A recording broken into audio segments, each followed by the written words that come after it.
રાજ્યમાં એક સપ્તાહ સુધી સામાન્યથી મધ્યમ વરસાદની હવામાન વિભાગની આગાહી. પ્રી મોન્સૂન એક્ટિવિટી અને સાયક્લોનિક સર્ક્યુલેશનની અસરના ભાગરૂપે વરસાદનું અનુમાન.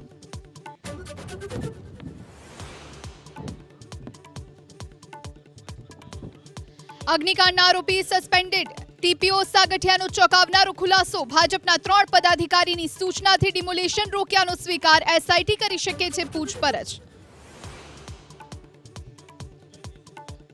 બનાસકાંઠામાં શાળાના આચાર્ય, શિક્ષક અને સંચાલક 10,000ની લાંચ લેતા ઝડપાયા. ધોરણ 11 સાયન્સમાં એડમિશન માટે 370 ફી હોવા છતાં વિદ્યાર્થી પાસે 20,000ની લાંચ માંગી. ત્રણેયની ધરપકડ. નીટની પ્રવેશ પ્રક્રિયા મુદ્દે કોંગ્રેસના ગંભીર આરોપ. બાળકોના ભવિષ્ય સાથે કૌભાંડીઓ કરે છે રમત. જો નીટમાં માઇનસ માર્કિંગ સિસ્ટમ હોય તો 100% પરિણામ કેમ સંભવ? નવનિયુક્ત સાંસદ ગેનીબેન ઠાકોરના નિવેદન સામે જિલ્લા કોંગ્રેસ પ્રમુખે ઉઠાવ્યો વાંધો. ગેનીબેને કહ્યું, કોંગ્રેસ પક્ષની ઝીરો ગ્રાઉન્ડ લેવલે કામ કરવાની સિસ્ટમમાં ભાજપ કરતા છે ઉણપ.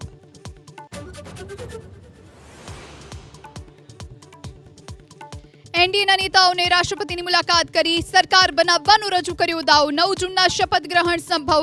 રાષ્ટ્રપતિ ભવનમાં તૈયારીઓ તેજ.